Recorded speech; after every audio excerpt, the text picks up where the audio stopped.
9월 22일 화요일 우리에게 주시는 하나님의 말씀은 창세기 49장 1절에서 12절까지 말씀입니다. 야곱의 기도란 제목으로 말씀의 은혜를 함께 나누겠습니다. 우리나라 속담에 콩 심은 데 콩 나고 팥 심은 데 팥 난다라는 말이 있습니다. 이와 비슷한 속담으로는 아니 땐 굴뚝에 연기가 나랴라는 말도 있습니다. 한자 성어로는 사필귀정, 인과응보라는 말도 있습니다. 여러분, 이 속담들과 사자성어의 공통점이 뭐겠습니까? 그것은 모든 결과에는 그에 상응하는 원인이 있다라는 의미입니다. 이러한 이치를 인과율이라고 합니다. 인간이 하나님을 이해할 때에 인과율에 의해서 이해할 수 있습니다. 하나님은 우리의 말과 행동에 상응하는 결과를 주신다고 생각할 수 있습니다. 한편으로는 은혜의 차원에서 하나님을 생각할 수 있습니다. 하나님이 우리를 사랑하시는 것은 인과율에 해당하지 않습니다. 그것은 하나님의 주권이고 선택일 뿐입니다. 우리가 예수님을 믿고 구원받는다는 것은 여러분 어떻겠습니까? 우리가 예수님을 믿었기 때문에 구원을 받는다라고 말하면 인과율이 적용된다고 할 수가 있겠죠. 자, 그런데 우리가 예수님을 믿는다라는 것은 아무런 공로가 없다는 것을 깨닫는다면 인과율보다는 그저 하나님의 은혜라고 말할 수밖에 없습니다.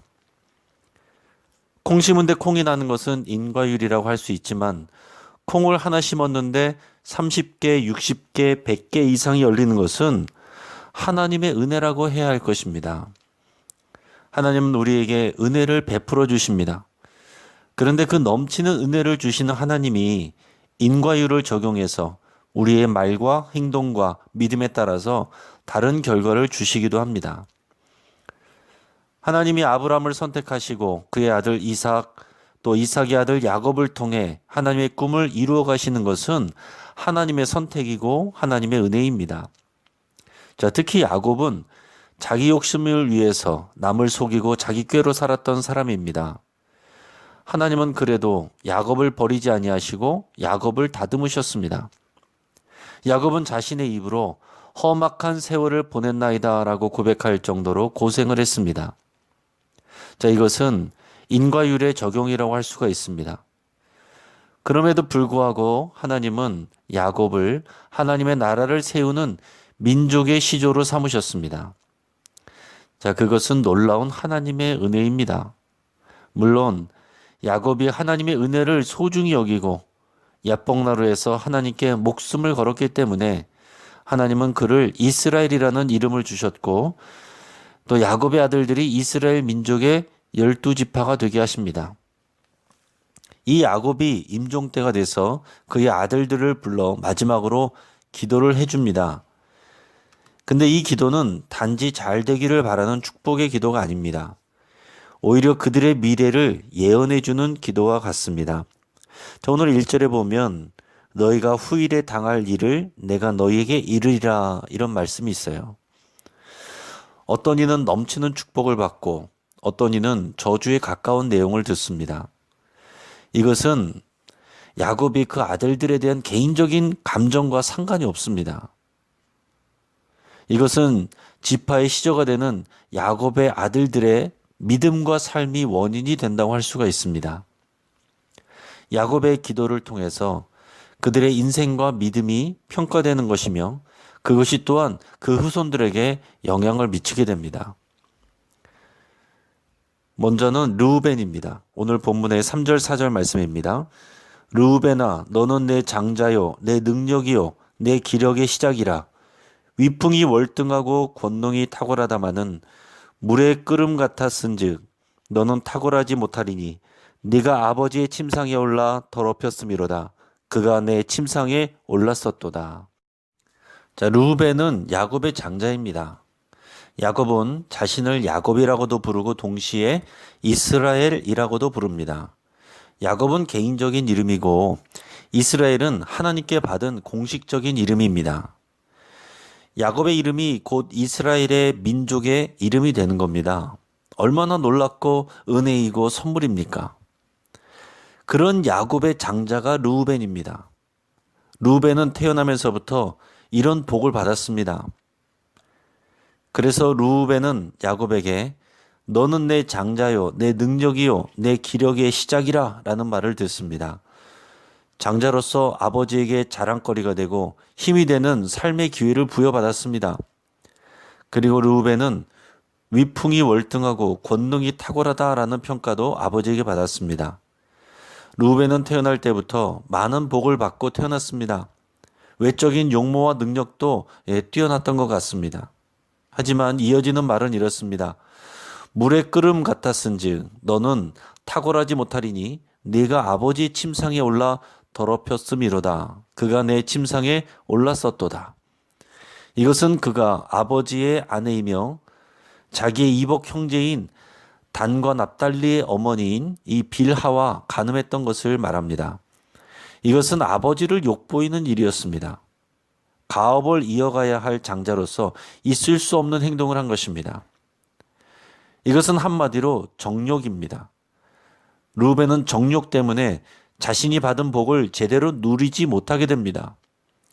너는 탁월하지 못하리니 라는 말은 자신의 장자권을 박탈당한다는 것을 의미합니다.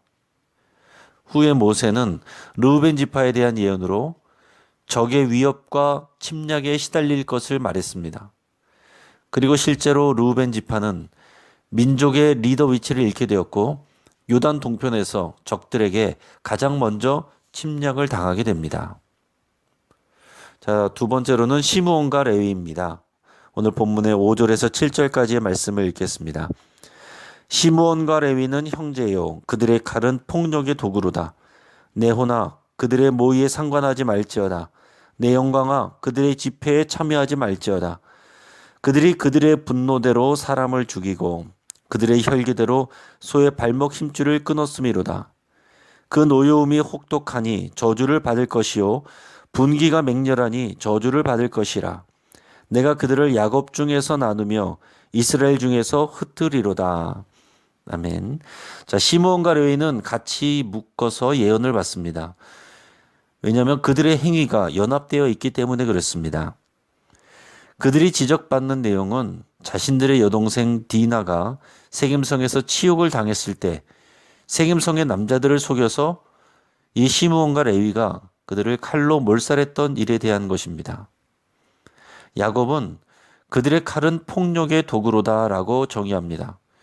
시므온과 레위가 분노대로 사람을 죽이고 혈기대로 소의 발목 힘줄을 끊었다라고 말합니다. 그들이 세겜성의 이 남자들을 죽이고 농사를 짓던 그들의 소의 발목 힘줄을 끊어서 생계가 어려워지게 만들었습니다. 시므온과 레위의 인생을 정의하는 말은 노여움과 분기, 혈기 이런 것들입니다. 모세는 시므온 지파에 대해서는 언급하지 않았습니다. 곧 사라지게 될 것을 의미하는 것이죠. 실제로 시므온 지파는 유다 지파에 종속되어서 더부살이하게 됩니다. 그리고 나중에 나라가 남북으로 나뉘게 될 때 북쪽으로 흡수되면서 흩어져서 분산하게 됩니다. 한편 레위 지파는 모세에게 광야에서 인정받아서 성막 봉사를 맡게 되는 은혜를 입게 됩니다. 그리고 오늘 야곱의 기도처럼 되는데 야곱은 내가 그들을 야곱 중에서 나누며 이스라엘 중에서 흩으리로다 라고 했습니다. 그 예언대로 연합하여서 함께 폭력을 휘둘렀던 이 두 지파는 서로 떨어져서 지내게 되었습니다.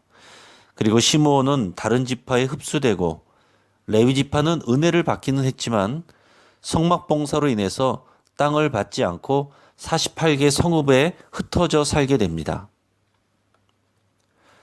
세 번째는 유다입니다. 오늘 본문 말씀의 8절에서 12절까지 말씀을 읽겠습니다. 유다야, 너는 내 형제의 찬송이 될지라. 내 손이 내 원수의 목을 잡을 것이요 네 아버지의 아들들이 내 앞에 절하리로다. 유다는 사자 새끼로다. 내 아들아, 너는 움킨 것을 찢고 올라갔도다. 그가 엎드리고 웅크림이 숫사자 같고 암사자 같으니 누가 그를 범할 수 있으랴. 규가 유다를 떠나지 아니하며 통치자의 지팡이가 그 발 사이에서 떠나지 아니하기를 실로가 오시기까지 이르리니 그에게 모든 백성이 복종하리로다. 그의 나귀를 포도나무에 매며 그의 나귀 새끼를 아름다운 포도나무에 맬 것이며 또 그 옷을 포도주에 빨며 그의 복장을 포도즙에 빨리로다. 그의 눈은 포도주로 인하여 붉겠고 그의 이는 우유로 말미암아 희리로다. 자, 유다는 많은 축복을 받게 됩니다. 장자적 위치는 아니지만 다른 형제들의 절을 받는 리더의 위치에 오르게 됩니다. 사자로 비유되는 것은 유다의 용맹함을 의미합니다. 규와 지팡이는 통치권을 받게 됨을 의미합니다. 나귀를 포도나무에 맨다는 것은 무슨 의미일까요? 품종이 좋은 나귀는 왕과 같은 신분이 높은 사람이 타던 그런 짐승이었습니다. 그리고 포도나무에 나귀가 매여 있다 그랬는데 그렇게 되면 어떻게 되겠습니까? 나귀가 포도나무 열매를 따서 먹겠죠. 근데 주인이 그것을 신경 쓰지 않을 만큼 그 귀한 포도가 풍요롭다는 것을 의미하는 것입니다. 그만큼 풍요로움을 누리면서 귀하게 쓰임받을 것이다 라는 의미입니다. 옷을 포도주에 빨고 복장을 포도즙에 빤다라는 것은 그만큼 포도 생산이 많다라는 것이고 풍요로움과 생명력을 누릴 것이라는 것을 의미합니다. 눈이 포도주로 인해서 붉고 이는 우유로 말미암아 희게 될 것이라는 말도 그만큼 포도주와 젖의 생산량이 많아서 풍성함과 건강함, 이런 생명력을 누리게 될 것을 의미합니다. 이런 통치권과 생명력에 대해서 축복을 받은 것입니다. 자, 모세도 후에 유다 지파가 군사적 지도자로 활약할 것이라고 예언했습니다. 그래서 유다 지파에서 다윗 왕이 나오게 되고 예수 그리스도가 유다 지파에서 나오게 됩니다. 자, 유다는 앞에서 가족을 위해서 자신이 희생할 것을 결단하기도 했고 리더십을 보이기도 했습니다. 그래서 하나님이 이런 은혜를 주셨구나라고 우리가 유추할 수 있습니다. 그렇게 생각하면 유다의 언행과 삶이 이런 복을 누리게 되는 원인이 되었다라고 할 수 있겠죠. 그렇지만 그 정도의 행동으로 다윗 왕권과 메시아가 나오는 이런 지파의 나라를 이루게 된다는 것은 전적인 하나님의 은혜라고 말할 수밖에 없습니다. 이제 말씀을 정리하겠습니다. 우리 인생의 복은 하나님의 은혜입니다. 그런데 하나님은 우리의 믿음의 말과 행동과 삶을 따라서 열매 맺게 하십니다. 르우벤은 정욕 때문에 장자권을 잃어버렸습니다. 그의 후손에서는 선지자나 왕이나 제사장이 한 명도 나오지 않았습니다. 시므온과 레위는 연합해서 폭력을 행사했습니다. 그들은 그 이후로 흩어지게 되었습니다. 하지만 레위는 광야에서 금송아지 사건 때 하나님의 인정을 받아서 성막 봉사를 하게 됩니다.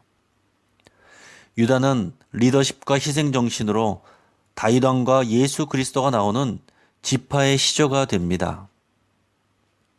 여러분, 우리의 말과 행동과 선택이 우리의 미래를 결정하고 더 나아가서 자녀와 후손들에게 복이 될 수도 있고 짐이 될 수도 있습니다. 오늘 하루 우리의 말과 행동과 선택을 통해 영향을 받게 될 자녀들과 후손들을 생각할 수 있기를 바랍니다. 하지만 결국 우리가 누리는 하나님의 생명과 복은 우리의 노고가 아니라 하나님의 은혜임을 고백하고 감사드릴 수 있기를 바랍니다. 이제 말씀을 붙잡고 함께 기도하겠습니다. 오늘 하나님을 기쁘시게 할 말과 행동을 결단하며 기도할 수 있길 바랍니다. 나의 믿음의 삶이 후손에게 미칠 영향을 생각하면서 복의 근원이 되기로 결단할 수 있길 바랍니다. 우리에게 넘치는 은혜와 생명 주시는 하나님께 풍성한 감사를 드리시길 바랍니다. 우리의 가정을 위해서 기도하겠습니다. 교회 생활로 끝나는 것이 아니라 모든 삶의 현장과 시간에서 신앙생활을 할 수 있기를 위해 함께 기도하겠습니다. 가정예배운동 주주클럽 일기에 많은 성도님들이 신청하고 실천해서 가정이 교회되는 역사가 일어나기를 위해서 함께 기도하겠습니다. 베트남의 안성호 선교사님을 위해서 함께 기도하겠습니다. 비자가 발급이 되고 또 위축된 사역이 새롭게 펼쳐질 수 있도록 위해서 함께 기도하겠습니다. 우리 교회 목회자와 중직자들이 축복의 씨앗이 되기를 위해서 함께 기도해 주시길 바랍니다.